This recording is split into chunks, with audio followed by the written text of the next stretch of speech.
इंसान कितनी जल्दी हार मान लेता है, कितनी जल्दी अपने आप को असमर्थ समझने लगता है, कितनी जल्दी निराश हो जाता है। उसके विश्वास की नींव इतनी कमजोर क्यों होती है मालिक? उसका अपने आप पर विश्वास इतनी जल्दी धराशायी क्यों हो जाता है मालिक?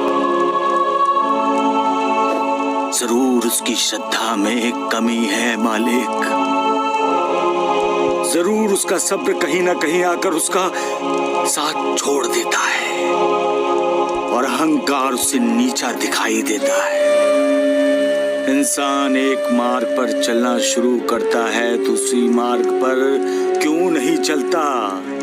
क्यों डगमगा जाते हैं उसके पांव आधे रास्ते में ही, और वो मार्ग को टेढ़ा मेढ़ा होने का दोष देकर अपनी हार स्वीकार कर लेता है।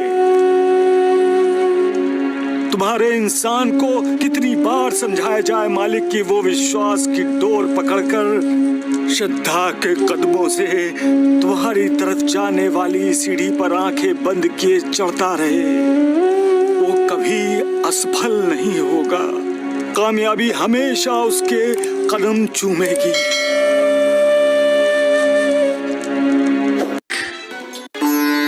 मालिक, तुम्हारा इंसान अपने आप को समझता क्या है? कह रहा है वो दूसरों का भाग्य लिख रहा है। क्या इंसान का भाग्य लिखने की जिम्मेदारी तूने इंसान को सौंप दी है मालिक? क्या तुम्हारा इंसान अपने आप को भगवान समझने लगा है?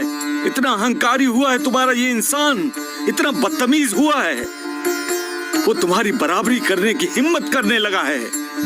वो कौन होता है मालिक किसी के भाग्य में आंसू लिखने वाला? वो कौन होता है किसी के होठों की हंसी छीनने वाला? क्या वो अपने भाग्य का लिखा खुद जानता है? क्या वो खुद जानता है कि जब भाग्य करवट बदलता है तब कंगाल माला माल हो जाता है और माला माल कंगाल? महलों में अय्याशी करने वाला ये इंसान जानता है कि महल भी जमीन दोज हो जाया करते हैं। जब वो अहंकार के अधीन होकर दूसरों का बुरा करता है तब उसके बुरे कर्मों का साया उसके भाग्य पर पड़ता है और उसका भाग्य कलंकित हो जाता है। मैं तो चाहता हूं कि हर किसी के होठों पर हंसी के फूल खिले मालिक, किसी का कभी भी बुरा ना हो, किसी पर भी रोने की आंसू बहाने की नौबत ना आए। दुआ करो मालिक, रहम करो, करम करो मालिक। दूसरों का भाग्य लिखने की डींग मारने वाले अहंकारी इंसान से सीधे साधे इंसान की रक्षा करो मालिक, वरना तुम्हारी इस दुनिया में तुम्हारी भक्ति और पूजा करने के लिए निष्पाप इंसान रहेगा ही नहीं। अहंकारी इंसान उसकी जिंदगी नरक बना डालेगा मालिक, नरक। जब मालिक इंसान में फर्क नहीं करता तो इंसान में फर्क क्यों करता है? इंसान को ये जानना जरूरी है कि जब इंसान दूसरे इंसान को ठोकर मारता है तो मालिक को दुख होता है।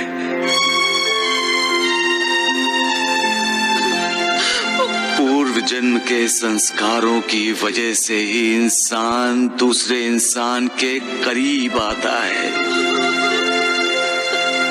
सारे संबंध, सारे रिश्ते पिछले जन्मों के कारण ही होते हैं। तो फिर इंसान के आंसू क्यों नहीं पोंछता है? क्यों उसका दुख दर्द नहीं बांटता? जो इंसान दूसरे इंसान को अपने से कमजोर समझकर उसे दर्द पहुंचाता है, उसे दुख पहुंचाता है, उसे बाद में पछताना पड़ता है। इसलिए समझो, और हो सके तो अपनी गलती सुधार लो। मेरा भक्त जहां हो, जिस हाल में हो, मुझे प्रणाम करे तो मैं उस प्रणाम को स्वीकार करता हूँ। मुझे समझकर, मेरा नाम लेकर तुम किसी को भी प्रणाम करो, वो प्रणाम मुझे प्राप्त होगा, क्योंकि मैं सब कुछ देख रहा हूँ, सब कुछ सुन रहा हूँ। जो मुझ पर श्रद्धा रखते हैं उन्हें मैं कभी निराश नहीं करता। मैं उनकी सारी इच्छाओं की पूर्ति करता हूँ। जो मेरा स्मरण करता है उसका मैं हमेशा ध्यान रखता हूँ, और जो मेरे दर्शन करना चाहता है उसके सामने मैं खुद जाता हूँ। ये मेरा वचन है जो कभी असत्य नहीं होगा। मेरा भक्ति मेरा परिवार है। मेरा भक्त श्रद्धा पूर्वक जब कभी भी मुझे याद करता है तो मैं उसके पास होता हूँ।